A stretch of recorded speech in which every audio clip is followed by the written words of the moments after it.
Halo, selamat datang di Klinik Pratama Makostat. Akhir-akhir ini berita tentang berbagai penyakit tidak menular seperti diabetes, darah tinggi, atau penyakit jantung semakin sering kita dengar. Mungkin ada di antara kita, atau keluarga terdekat kita, yang sudah mengalaminya.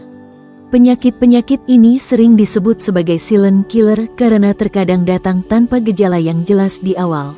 Namun dampaknya bisa sangat serius bagi kesehatan dan kualitas hidup kita. Tapi jangan khawatir, hari ini kita bukan hanya akan membahas apa itu penyakit tidak menular, melainkan juga yang lebih penting, bagaimana kita bisa mencegahnya dan hidup sehat dengan optimal. Ingat, mencegah selalu lebih baik daripada mengobati. Dalam beberapa waktu ke depan, kita akan bersama-sama memahami lebih dalam tentang penyakit tidak menular di sekitar kita. Silahkan menyimak. Apa itu hipertensi? Hipertensi, atau lebih dikenal dengan tekanan darah tinggi, adalah suatu peningkatan tekanan darah di dalam arteri. Pada saat pemeriksaan tekanan darah didapatkan dua hasil. Tekanan sistolik, yaitu angka hasil kontraksi dari jantung, dan tekanan diastol adalah tekanan yang terjadi pada saat jantung berelaksasi. Disebut hipertensi apabila tekanan sistolik lebih dari sama dengan 140 dan tekanan diastolik lebih dari sama dengan 90 mm air raksa. Faktor risiko hipertensi terbagi menjadi dua. Pertama, faktor yang tidak dapat diubah. Faktor yang tidak dapat diubah yaitu usia, adanya riwayat keluarga yang memiliki penyakit hipertensi, dan jenis kelamin. Kedua adalah faktor risiko yang dapat diubah atau dimodifikasi. Penyebab hipertensi yang pertama adalah terlalu tinggi makan makanan yang berlemak, makan makanan yang cepat saji, atau makanan yang kurang sehat. Kedua, kegemukan atau obesitas. Ketiga, kurangnya aktivitas fisik atau olahraga. Keempat, makan terlalu tinggi yang mengandung garam. Yang kelima, merokok. Keenam, stres yang tidak teratasi. Yang ketujuh, terlalu banyak atau sering atau gemar minum alkohol. Gaya hidup dapat menghindari hipertensi. Pola hidup yang sehat akan mengurangi resiko terserang hipertensi. Tanda dan gejala hipertensi.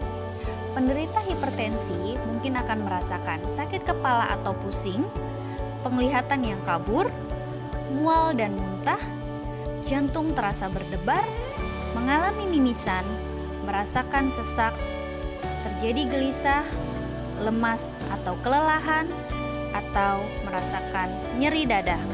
Perjalanan penyakit hipertensi. Tekanan darah tinggi adalah kondisi ketika aliran darah memberikan tekanan yang terlalu besar secara terus-menerus. Hal tersebut dapat disebabkan pembuluh darah yang menyempit, sehingga darah sulit mengalir lalu tekanan menjadi naik. Jantung bekerja lebih berat untuk memompa darah ke seluruh tubuh. Ginjal menahan terlalu banyak garam dan air, mengakibatkan volume atau banyaknya darah menjadi bertambah, sehingga menyebabkan tekanan juga meningkat. Hormon penyakit tidak menular lainnya selain hipertensi adalah diabetes mellitus, atau lebih dikenal dengan penyakit gula. Diabetes mellitus merupakan penyakit akibat gangguan metabolisme kronis dengan berbagai penyebab yang ditandai dengan tingginya kadar gula darah. Diikuti gangguan metabolisme karbohidrat, pemecahan lemak, dan gangguan protein. Hal tersebut karena kekurangan hormon insulin yang dihasilkan oleh organ pankreas. Klasifikasi dari penyakit diabetes mellitus. Pertama, diabetes mellitus tipe 1, kedua, diabetes mellitus tipe 2, dan diabetes mellitus gestasional yang terjadi di masa kehamilan. Kenali gejala diabetes. Gejala utama yang muncul adalah 1. Sering mengalami buang air kecil, khususnya di malam hari. 2. Cepat merasa lapar. 3. Sering merasa haus. Gejala lainnya yang menjadi tambahan spesifik dari penyakit diabetes adalah penurunan berat badan secara cepat tanpa ada sebab, sering atau mudah mengalami kesemutan, gatal di area kemaluan yang sering dialami pada perempuan, atau mengalami keputihan, atau luka lama sembuh. Apa beda dari DM tipe 1 dengan DM tipe 2? Pada kondisi diabetes mellitus tipe 1 disebabkan karena kerusakan pankreas secara total. Hal tersebut digambarkan bahwa pankreas tidak bisa memproduksi insulin sama sekali. Terjadi kerusakan sistem imun atau kondisi autoimun yang bisa terjadi pada anak-anak ataupun remaja. Sehingga pada orang dengan DM tipe 1 membutuhkan suntik insulin setiap hari. Jika diilustrasikan, pankreas adalah pabrik insulin. Pada kondisi DM tipe 1, pabrik insulin dalam tubuh mengalami kerusakan, sehingga tubuh tidak punya alat untuk menurunkan gula darah. Kondisi DM tipe 2 adalah kondisi yang menggambarkan bahwa produksi insulin tidak mencukupi untuk pemecahan gula di dalam darah. Tubuh tidak menggunakan insulin dengan baik, sehingga insulin yang diproduksi tidak mencukupi. Biasanya, hal tersebut dikarenakan gaya hidup yang tidak sehat, seperti makan berlebihan, jarang melakukan olahraga, dan kondisi pada orang yang mengalami obesitas.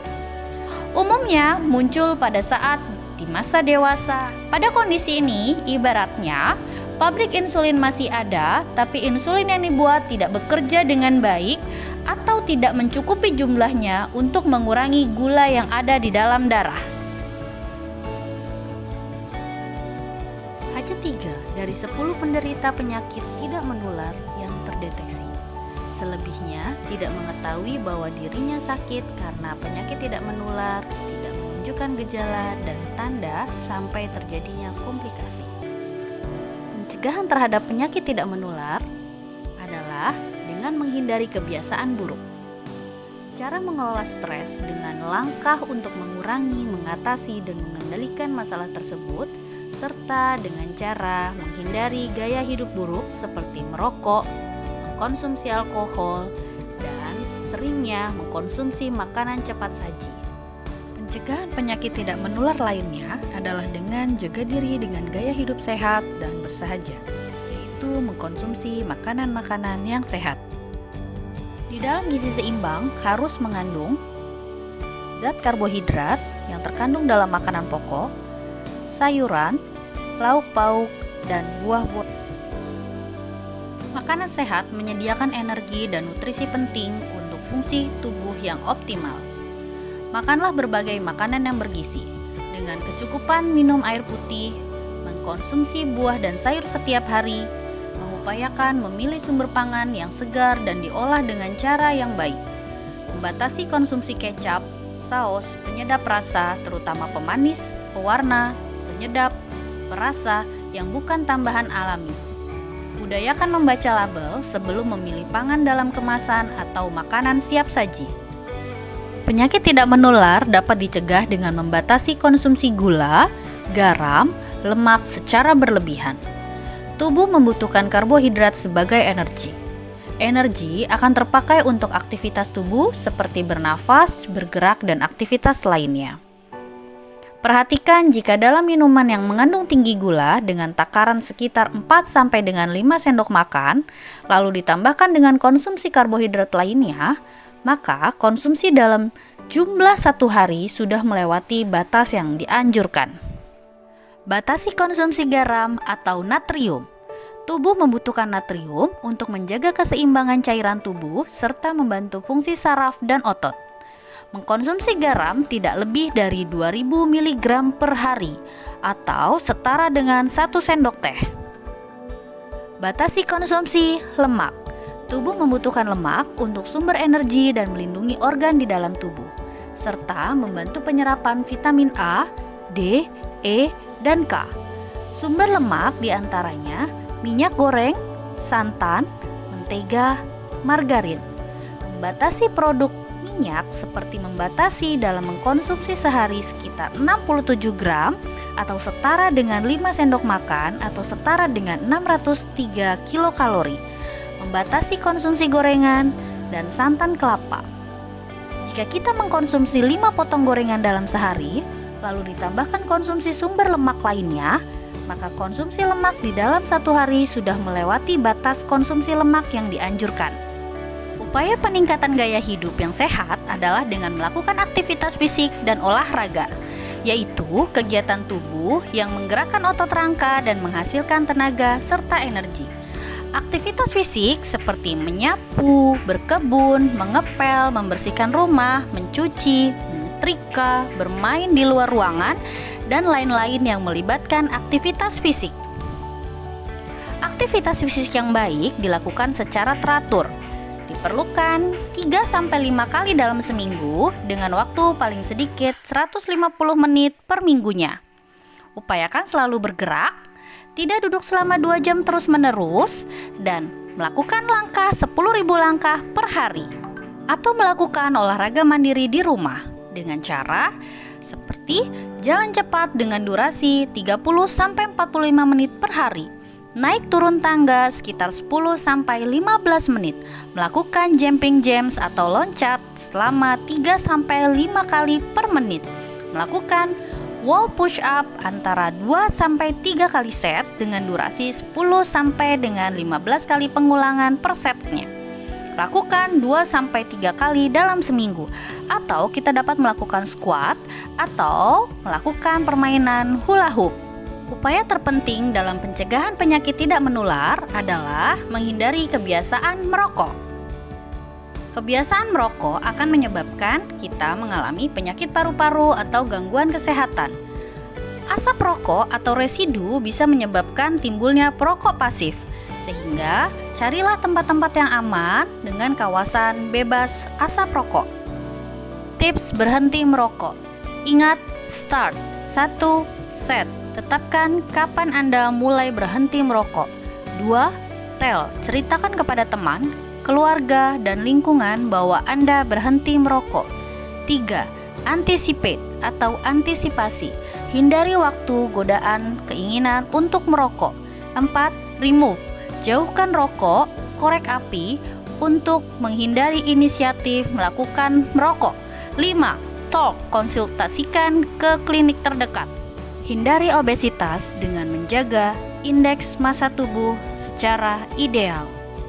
Gaya hidup sehat adalah investasi terbaik untuk kehidupan Anda. Semua dimulai dari langkah-langkah kecil, dan nikmatilah perubahan positif yang akan Anda rasakan. Janganlah menunda sesuatu yang baik. Mulailah sejak kini. Salam sehat, Cakra. Terima kasih. Sampai jumpa pada edukasi berikutnya.